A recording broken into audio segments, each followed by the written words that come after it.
The parcels were wrapped in brown paper, like cuts of meat from a respectable butcher. Between 1870 and 1896, a single woman in southern England is believed to have murdered between 200 and 400 newborn infants. She advertised in newspapers. She wrote letters in a neat, practiced hand. Mothers paid her, sometimes £5, sometimes 10, to take their children, and she accepted the money, and within hours of the transaction, in most documented cases, the children were dead. She was not, by any account of the period, a figure who inspired dread at first meeting. She was stout and middle-aged, and neighbors who appeared before investigators described her manner as warm. She had been trained as a nurse. She kept a respectable house, not grand, but maintained, with curtains washed seasonally and a front step that was swept. The evidence suggests she was, in a number of documented interactions, genuinely kind. To adults, what she was to the infants left in her care is a matter of surviving physical record. Her name was Amelia Dyer. She was hanged on the morning of the 10th of June, 1896, at Newgate Prison. She was 57 years old, and if the estimates of the accumulated evidence are correct, and the investigators who spent the better part of 3 months in her history believed they were, then in 2 decades of uninterrupted practice, she may have killed more children than any other individual in the recorded criminal history of these islands. The official charge at her trial was for a single murder. 1 child. The Crown needed no more than 1. The number, 200 to 400, is where we begin. We will have to return to it. The 30th of March, 1896, was a Monday. The River Thames near Reading was running cold and full. Late winter snowmelt still feeding the current, the water carrying the smell it carries that time of year along those Berkshire reaches. Silt, riverweed, and something organic and indefinitely old that those who work the water learn not to notice after enough seasons. A bargeman named Charles Humphreys was moving downstream near the Caversham Reach when his boat-hook snagged on something below the surface. He pulled. It was a parcel, brown paper, wound with string, of a weight that was immediately wrong for its size, dense in the particular way of something packed with deliberate intention rather than carelessness. Humphreys set it on the deck of his barge. He would tell investigators later that he had not opened it straight away. The weight, the odd density of it had given him a feeling he could not articulate with precision. What is recorded is that he moved to the bank first, in open air, before he looked. He opened it on the bank. Inside, wrapped in a length of white napkin, was the body of a female infant. She was perhaps 6 weeks of age. A length of white edging tape, the kind sold by haberdashers in any market town in England, narrow, about 1/4 of an inch wide, was wound around her neck, tied in a fashion that Humphreys had no way of recognizing as a signature, because he did not yet know whose signature it was. A brick had been placed inside the parcel alongside the body. A second brick had been tied to the exterior. They were not sufficient to keep the package submerged permanently, as the person who packed it had apparently believed they would be. The decomposition of a small body over several weeks produces sufficient internal gas to defeat most improvised weights. The Thames gives things back. This is a physical and documented fact, and it would matter enormously in the weeks ahead. Humphreys reported the discovery to the Reading Constabulary. The parcel was examined. The brown paper, investigators noted, bore an address label, partially obscured by water but not beyond recovery. The name on the label was Mrs. Thomas. A Mrs. Thomas had lodged recently at an address on Kensington Road, Reading. The address was visited. The woman who answered the door was not Mrs. Thomas. She was the landlady, a Mrs. Sargent, and she was cooperative. A woman had lodged there using the name Mrs. Thomas, she confirmed. She had left recently, abruptly, in Mrs. Sargent's estimation, and without a forwarding address. She had, however, received correspondence during her stay, and correspondence, in the Victorian postal system, carries return addresses.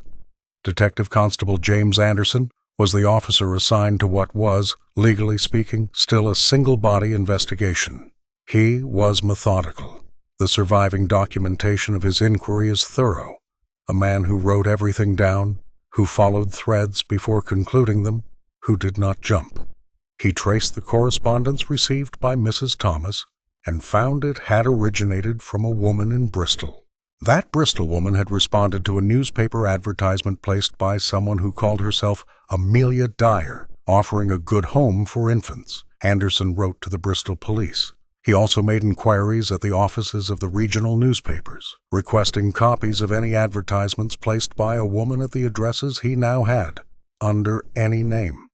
What came back filled a folder. The advertisements went back years, several years, in some papers, longer in others. She had been doing this for a very long time. Amelia Elizabeth Dyer was born in 1836 in the village of Plear, near Bristol, the fifth of 8 children. Her father, Samuel Hobley, was a shoemaker, skilled trade, modest means.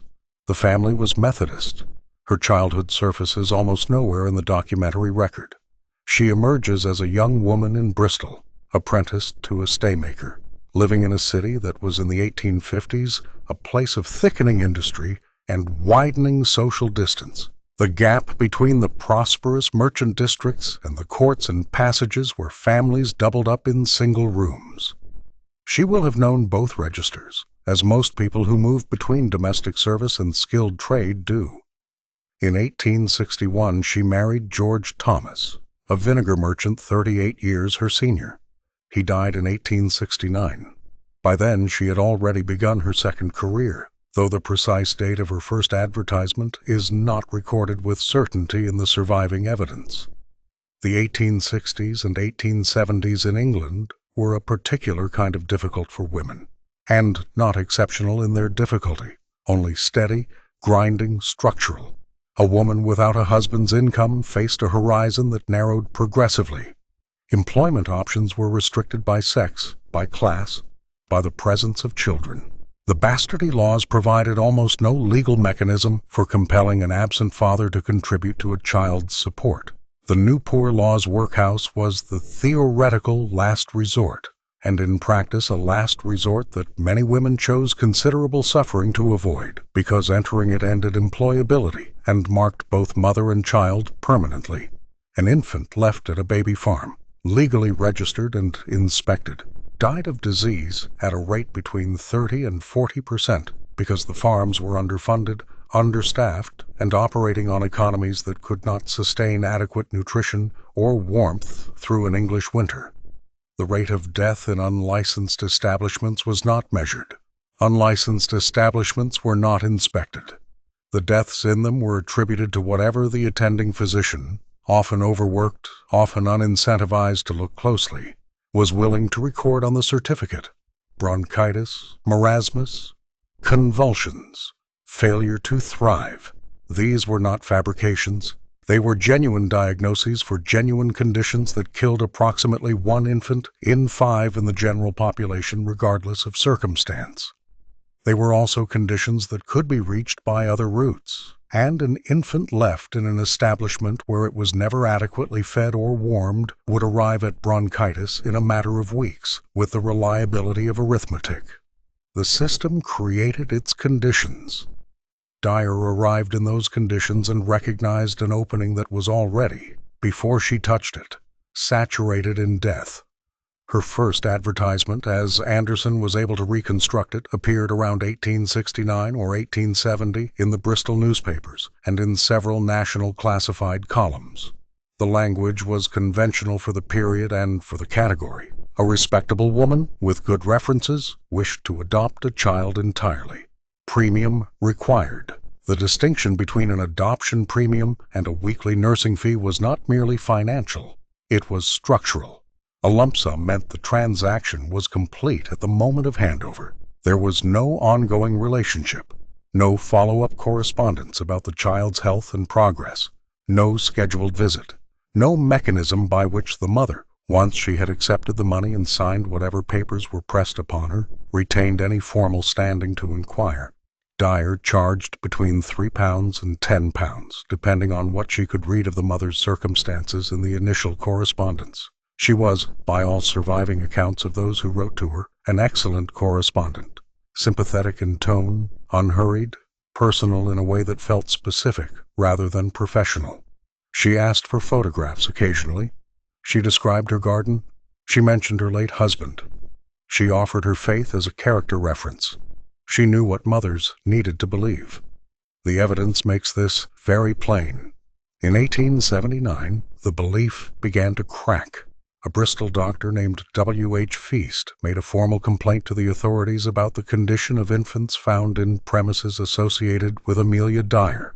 The complaint was investigated. What investigators found was that children placed with Dyer were dying at a rate that demanded attention, or could be made to demand it if one looked at the pattern rather than at any individual case. The children were not fed. Several were found in states of severe neglect. One infant, a girl of approximately 2 months, was found in a condition that the medical testimony at the subsequent hearing described as consistent with starvation proceeding over not less than 2 weeks. She did not survive to the hearing. Dyer was charged with willful neglect. She pleaded guilty. The sentence was 6 months hard labor. She served it. She was released in the spring of 1880. What the 6 months produced in terms of her own interior reasoning cannot be recovered from any surviving document. Her statement, made to police after her arrest in 1896, contains one sentence that might bear on the question.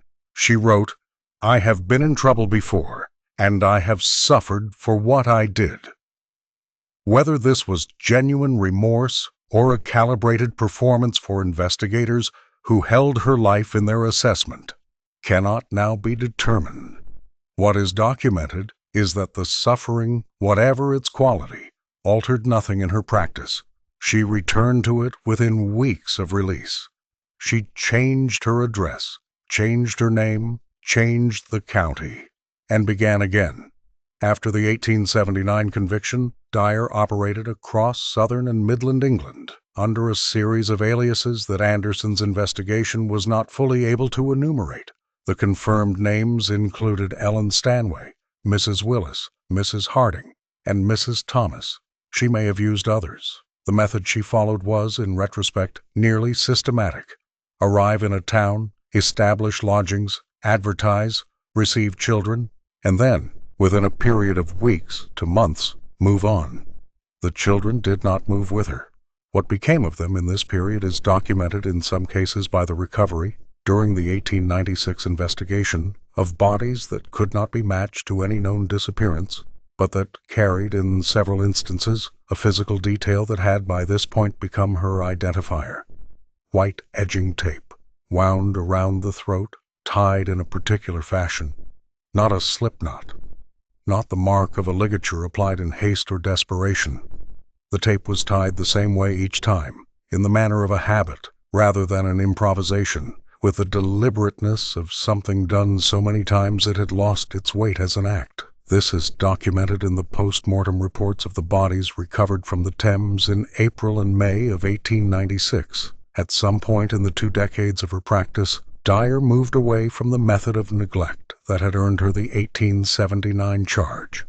Neglect left evidence that doctors who paid attention could read.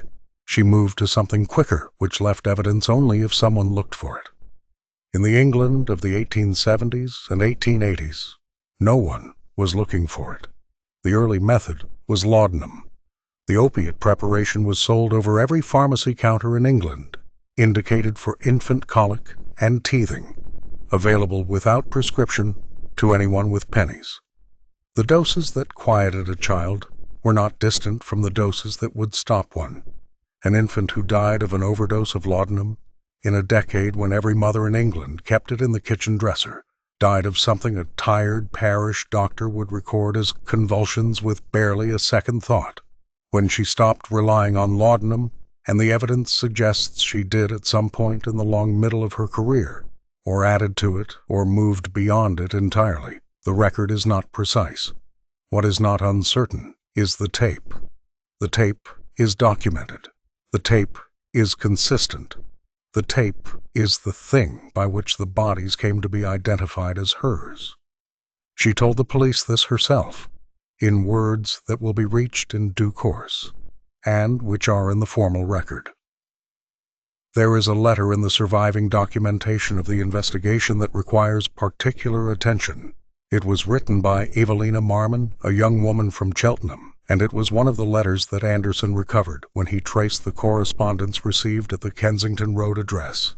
Evelina Marmon was 25 years old in early 1896. She had given birth to a daughter in January of that year, a girl she named Doris. The circumstances are described in the historical record with the discretion the period applied to such matters, but they can be reconstructed from context without difficulty. She was unmarried, she was employed, and she had no means of keeping the child while retaining her employment. She had seen an advertisement in a Bristol newspaper placed by a woman calling herself Mrs. Harding, offering a home for an infant. Premium required. The premium stated was £10. She wrote. The reply, in the handwriting that Anderson would come to know very well, was warm and detailed. The woman, who signed herself Mrs. Harding, who was Dyer, described her home and her experience. She mentioned that she had recently lost a grandchild, and that there was therefore a particular tenderness in her desire to welcome a baby into the house. She asked about Doris's health. She asked whether Evelina was eating and sleeping adequately. Evelina replied. A correspondence developed over several weeks, 3 letters, perhaps 4, in the surviving record, in which a young woman in genuine distress communicated with a woman who understood, with professional precision, exactly what that distress required. What the record preserves of Evelina's letters is not the full text, but fragments quoted in subsequent newspaper reports, and one phrase survives in direct speech. She wrote, in her final letter before the meeting was arranged, that she was comforted to know that Doris would be well cared for. The 2 women arranged to meet at the Great Western Railway terminus at Gloucester. The date was the 31st of March, 1896. The morning was cold, the platform smell of coal smoke and damp wool, and the metal cold of the rails. The ordinary sensory texture of a provincial station in early spring, which is to say nothing about it, was memorable. Evelina arrived with the baby and with a small bundle of infant clothing. The detail appears in the investigation file without comment. She had packed clothes for her daughter's future. Dyer had brought a woman with her, whom she introduced as her daughter. This was Marianne Dyer, also known as Polly, who was implicated in the later investigation but not charged in the primary proceedings. The handover was brief. Evelina asked whether she might write to check on the child's welfare. Dyer said yes, of course. Evelina watched the 2 women carry her daughter along the platform and out of sight. She did not see Doris again. The evidence indicates Doris Marmon was killed within 24 hours of this transaction. The 31st of March was the day of the handover. The body recovered from the Thames by Humphreys on the 30th. Wait. The chronology requires correction here, and the correction matters. Humphreys found his parcel on the 30th of March. Evelina handed Doris to Dyer on the 31st. These are different children, or the same child drowned before the handover on the platform, which is not possible. The surviving investigation file, cross-reference with the post-mortem reports and the correspondence, establishes that the infant found on the 30th of March was not Doris Marmon, but a second child, a girl found in a separate parcel, her identity not definitively established in the 1896 proceedings, whose connection to Dyer was established through the tape and through Dyer's own subsequent admission. Doris Marmon was recovered from the Thames on the 2nd of April, 2 days after Evelina handed her over at Gloucester Station. She had been in the water less than 48 hours. She was wrapped in brown paper. White tape was wound around her throat. What is recorded is only the weight of the sequence. Anderson had received the Bristol correspondence before the end of the first week of April. He had a name, Amelia Dyer, and a physical description and a pattern of advertisements stretching back several years. He had one confirmed body and a second strongly linked to the same source. He had sent inquiries to Bristol, to the Thames Valley Constabulary, and to the Metropolitan Police. He was pursuing what was still, legally speaking, a single-body investigation. The river was about to make that description obsolete. On the 2nd of April, a second parcel was found near Caversham Bridge. It contained the bodies of 2 infants, a boy and a girl, believed to be approximately 3 and 4 months old, respectively. White tape was wound around the throat of the girl. The boy showed no visible ligature, but the post-mortem findings were consistent with asphyxiation by manual pressure or compression. Both had been in the water several weeks. On the 9th of April, a 3rd parcel. 1 male infant, white tape. On the 10th, a 4th. 2 infants, white tape. Anderson wrote a memorandum, preserved in the investigation file, that records these recoveries with the flat precision of a man who understood that precision was what the moment required. He notes the number of recovered bodies, the consistent ligature evidence, and the correspondence addresses. At the end of the memorandum, in a sentence that reads without emphasis, Anderson appears throughout the documentation as a man who reserved emphasis for moments when it was the only remaining tool. He writes, "It is my belief that these deaths are not isolated incidents, and that the number of victims previously undetected may be considerable." He had been a detective constable for 11 years. The surviving record suggests this was the first time he had written a sentence in that shape. The Thames, in this stretch between Caversham and Reading in the spring of 1896, was being systematically searched for the first time, a stretch that had never been searched. What it was giving up was not only what Dyer had put there recently, but what it had been holding longer. The earlier parcels, weighted with bricks which had failed to hold the seabed, and were now rising on the warmth of spring, and the current, and the gas produced by the long labor of decomposition. Anderson could not know, receiving each new report, how far back the recoveries might go, or whether there were other stretches, on other rivers, in other counties, that had never been asked the question. He pursued what he had. It was enough. Dyer's movements in the first 2 weeks of April 1896 are partially documented. She had left the Kensington Road address before the first parcel was found. Whether because she knew the parcel had been recovered, or because her practice required regular relocation, or both, the record does not establish with certainty. The exit was rapid enough that it registered as unusual with her landlady. She moved to a house on Pickett's Road, Caversham, less than 2 miles from where Humphreys had pulled his parcel from the water. She was still advertising. The Bristol Mercury and the Reading Mercury, in the first 2 weeks of April 1896, carry in their classified columns an advertisement for a good home for an infant, premium required, placed by a respectable woman in the Reading district. The address, traced through several forwarding arrangements, led back to Pickett's Road, back to Dyer.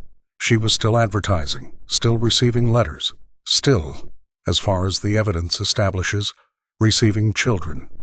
Anderson requested a warrant. The arrest was made on April 15th.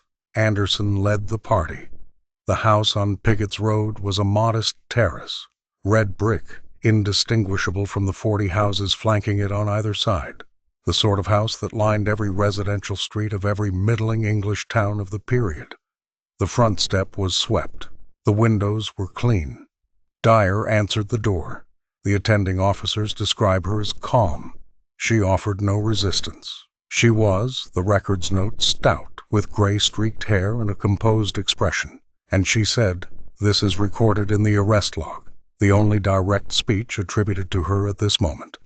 I expected this.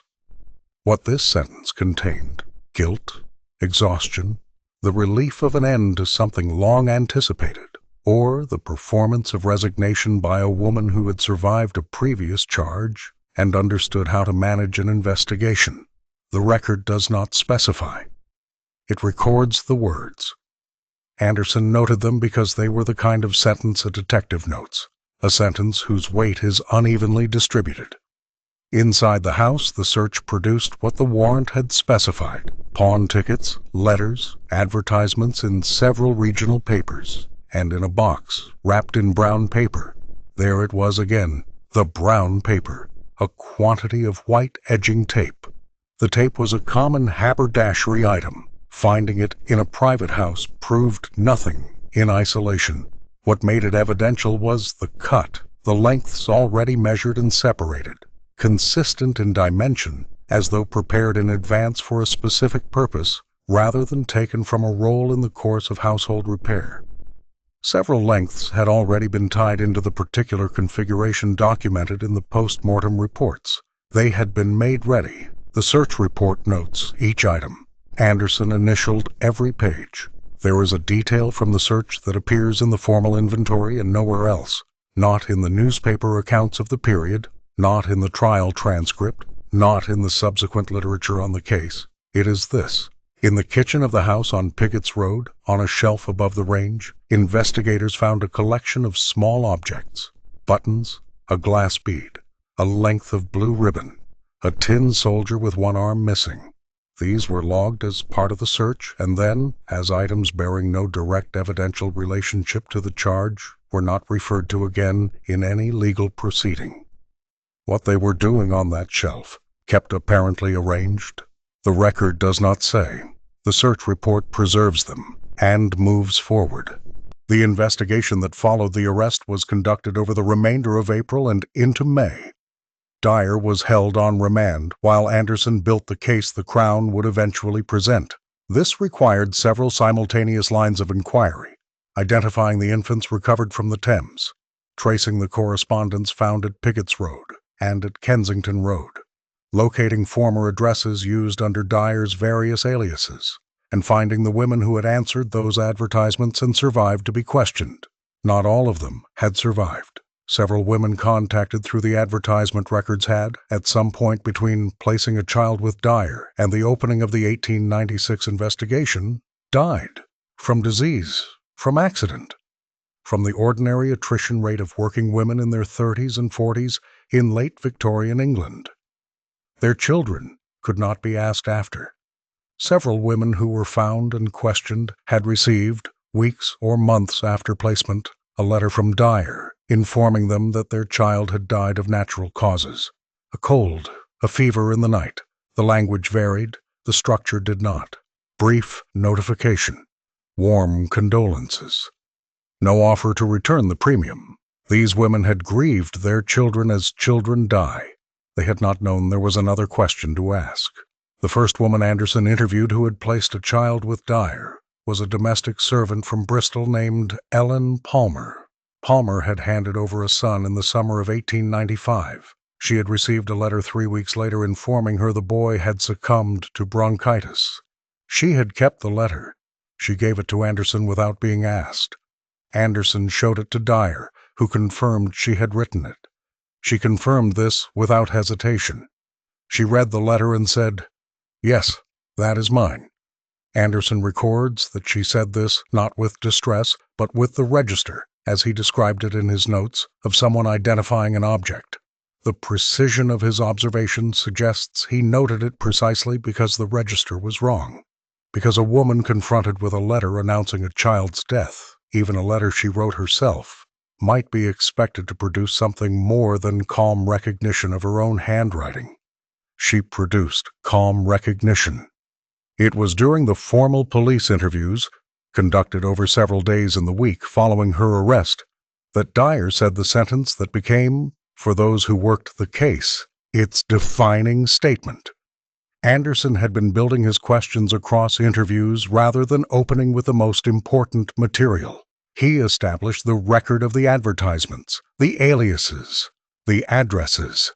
He established the correspondence with specific women. He built a foundation that reduced the space available to her for denial before he brought her to the edge of the thing he needed to ask. The notes suggest she knew what he was doing, that the calm she maintained across these sessions was the calm of someone who had made a decision before the first question was asked and was waiting for the moment to act on it. It came in the third or fourth interview. Anderson had paused, a natural pause in the documentation, the kind that follows a line of questioning that has reached its end. Dyer, unprompted, said, "You'll know all mine by the tape around their necks." Anderson wrote it down. The punctuation is his, the words are hers. documented in the formal investigation record and in the subsequent trial proceedings. She did not elaborate immediately. Anderson records that he waited before asking the follow-up, which was, "All yours. How many?" Dyer's response, "A good many." She did not give a number. She offered no enumeration. A good many is not a number. It is a shape, and the shape of it in that room, with the tape lengths in the evidence inventory and the bodies still being pulled from the Thames, is the shape of something that had been proceeding for a very long time, without interruption. Anderson wrote in his memorandum the following day, "The accused has, in interview, suggested awareness of a number of deaths substantially exceeding those for which direct evidence is at present available. Whether this statement reflects the full extent of the practice or constitutes a limited admission cannot currently be determined." Cannot currently be determined. The phrase appears 3 times in Anderson's documentation across the weeks of the investigation. It is the phrase of a man who understood that some things the evidence can only approach, and that approach is not arrival. By the end of April, 7 infant bodies had been recovered from the Caversham and Reading reaches of the Thames, and linked through the tape or through correspondence to Dyer. By mid-May, the count stood at 7 confirmed physical recoveries and 14 additional cases. Anderson's file lists 14 explicitly, where correspondence and location records placed a child with Dyer in the investigation period, and where no subsequent record of that child's survival could be located in any parish register, baptismal record, or census entry. 21 cases at minimum that the 1896 investigation could put its name to. The river, meanwhile, was giving up things that were not Dyer's. This is the part of the investigation that does not appear in accounts that focus only on the criminal case. The Thames, once being searched with purpose, produced infant remains that could not be linked to Dyer by tape or by correspondence. Bodies from the general population of Victorian infant mortality, placed in the river by other hands, or carried there by other means. The task of distinguishing Dyer's from the others was not always straightforward. The tape made it possible where the tape was present. Where it was not, the attribution became a matter of probability rather than certainty, and probability alone could not close a legal case. What the tape was, a consistent practice, repeated across many years, which served no functional purpose that could not have been served by other methods. She was not using the tape to hold anything closed. She was not using it as a binding. She was using it as a method of killing, tied in a specific fashion, the same fashion each time. The investigating pathologist who examined the recovered infants in April and May testified at the eventual trial that the ligature method was consistent across all cases where tape was present, and that the consistency was, in his professional opinion, the consistency of something rehearsed. His word, rehearsed. The formal identification of Doris Marmon came through Evelina Marmon herself. Anderson's team had located Evelina through the Bristol correspondence before the identification was complete. She had, in the weeks following the Gloucester station meeting, written to the address Dyer had given her several times. No reply had come. She had begun to be afraid. What exactly she feared? At what point she permitted herself to name it clearly, the record does not say. What is recorded is that when Anderson made contact with her, she asked immediately, "Have you found Doris?" The answer was yes. There is no record of what she said when she was told. The investigation file moves directly from the identification to the next evidentiary matter. Journalism of the period covered Evelina briefly. She appeared in the Reading Mercury and in several London papers, described as a young woman who was greatly distressed. Those 4 words, greatly distressed, are the full measure of what the record gives to the content of her grief. Journalism in 1896 was not in the habit of extending to the mothers of murdered infants the narrative space it gave to the circumstances of the murders. She provided testimony. She confirmed the identity of the child, the circumstances of the handover, the correspondence. She is not mentioned again in the surviving record. The photograph that accompanies one newspaper account is the only image of her in the historical documentation. She is sitting upright, hands folded in her lap. Her expression is, in the photograph, entirely unreadable. The case that went to the Old Bailey was clean in legal terms and deliberately narrow. The Crown charged Dyer with the murder of Doris Marmon. They presented Evelina's testimony, the parcel, the brick, the tape, the correspondence in Dyer's handwriting, the matching tape found at Piggott's Road, and the post-mortem report confirming death by strangulation. They had also her own words. The case was not complex. It did not need to be. What the trial did not present, what the legal proceedings formally excluded, was the question of the other children, the other parcels, the other tapes, the 2 decades of movement through southern England. Those things were not before the court. The law works within evidentiary boundaries, and the boundaries drawn for this proceeding enclosed Doris Marmon and no one else. The number 200 to 400 does not appear in any court document. It lived, then and now, in the space between what can be proven to a criminal standard and what the accumulated record forces a reasonable person to accept. The defense presented an insanity argument, which was not without foundation. Dyer had been admitted to several institutions over the decades for what the records describe as breakdowns and periods of acute disturbance. She had been a patient in Bristol and elsewhere. Whether these were genuine psychiatric episodes, strategic retreats from impending investigation, or, most probably, some entanglement of both across different periods, the surviving documentation does not cleanly answer. The defense medical witnesses testified to a history of instability. The Crown's medical witnesses testified that she was fully aware of the nature and legal consequence of her acts, and that the pattern of aliases, relocations, and chosen methods demonstrated continuous legal reasoning. The jury retired on the 22nd of May, 1896. They were out for 24 minutes.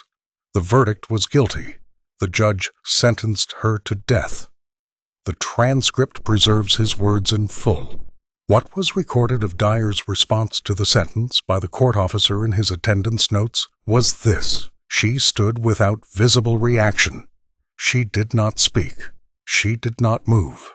The officer wrote that she appeared perfectly composed, as though the matter had already been settled in her own mind. She was held at Newgate through the 5 weeks between sentence and execution. She wrote letters, according to the prison record. The prison chaplain, in an interview given to the Illustrated Police News in July 1896, stated that she had spoken to him of those she had wronged without specifying who those were. His account is the account of a single interested party given to a periodical, and it carries the weight appropriate to those conditions. On the morning of the 10th of June, the hangman was James Billington, who had served in this capacity across England for a decade, and was considered efficient. The execution was carried out at 8 o'clock. It was brief. She was 57 years old. She had used at least 5 known aliases. She had placed advertisements in at least 8 regional and national newspapers. She had moved addresses at least 17 times that Anderson's investigation could document, and in all probability more times that it could not. She had operated, at the minimum supported by the evidence, for 16 years. At the outer estimate of the surviving record, closer to 27. There is the systemic question. There is always the systemic question, in cases large enough to force it. Baby farming was not Amelia Dyer's invention. It predated her by decades. The practice, accepting infants for payment, was a market that existed because demand existed. And the demand existed because the social and legal architecture of Victorian England produced, with reliable regularity, women who had children they could not keep, and no sanctioned means of resolving that situation. The bastardy laws offered almost nothing by way of remedy.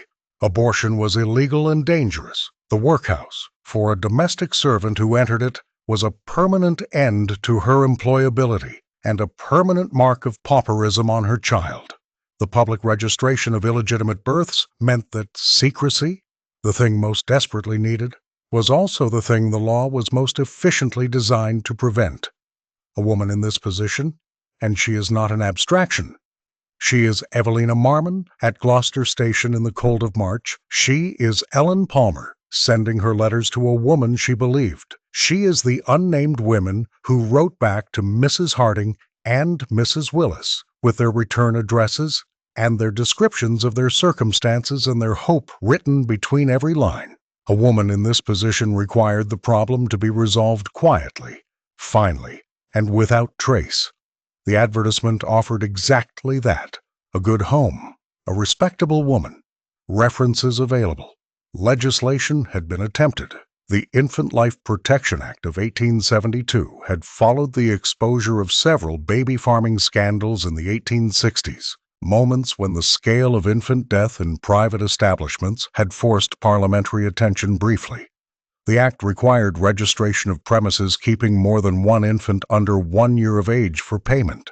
It was largely insufficient. It required registration, not vigorous inspection. It applied to establishments, not to individual private adoptions. And it was administered by bodies that had neither the resources nor, in many cases, the institutional will to pursue violations with determination. Dyer's operations generally fell outside its reach by design. She rarely kept more than one child at an address simultaneously. The speed with which she worked meant the children were not alive long enough to be registered or counted. The period following the Dyer case produced a revised Infant Life Protection Act in 1897, extending registration requirements and sharpening penalties. Historians of social policy have noted it as more rigorous than its predecessor. Whether it was sufficient is a statistical question, and its answer is grim. Infant mortality in private foster care remained substantially elevated above the general population rate through the early years of the 20th century. The machinery was slowed. It was not stopped. Anderson's investigation closed formally in the summer of 1896. He had documented 7 Thames recoveries, confirmed identifications of 3, and the additional 14 suspected cases where the evidence placed a child with Dyer but produced no subsequent record of survival. 21 cases at minimum that the investigation could formally claim, against 200 to 400. The gap between those numbers is not a gap in Anderson's work. His documentation is careful and thorough. The gap is in the record itself. A gap produced by the intersection of a woman who understood how to work within the architecture of Victorian infant mortality statistics, and a society that had built those statistics in a way that made them easy to hide within. The excess death rate was everywhere. One more child, recorded as bronchitis in a parish register, was not a signal. It was a point on a curve that was already, in every year of that era, a curve of enormous loss. She knew this. The evidence is consistent with the conclusion that she understood it from the beginning, or arrived at the understanding early and did not depart from it.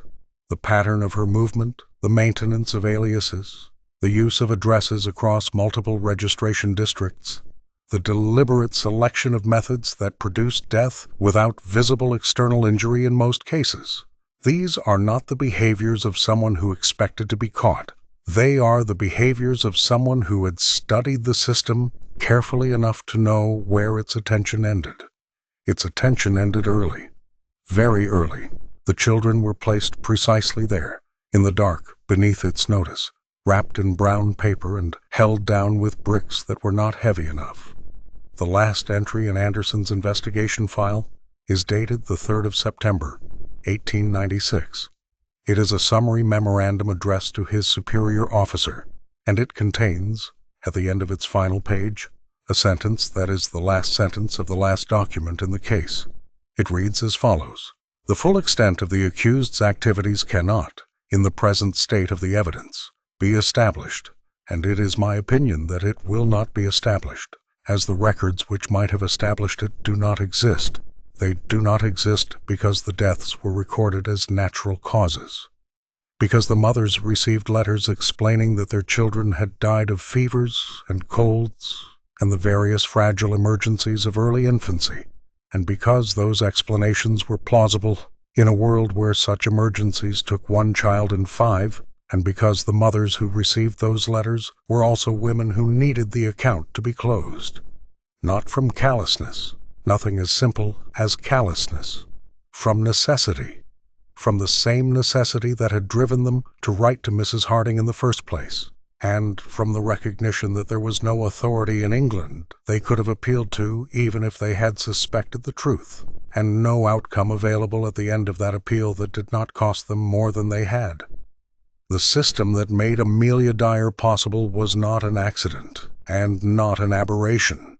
It was the accumulated product of legislation about bastardy, and poor relief, and infant registration, and women's employment, each piece of which had been passed by people who did not intend to create a market for the killing of children, and whose failure of intention did not prevent them from building one. The market was there when Dyer arrived at it. It was there after she was hanged.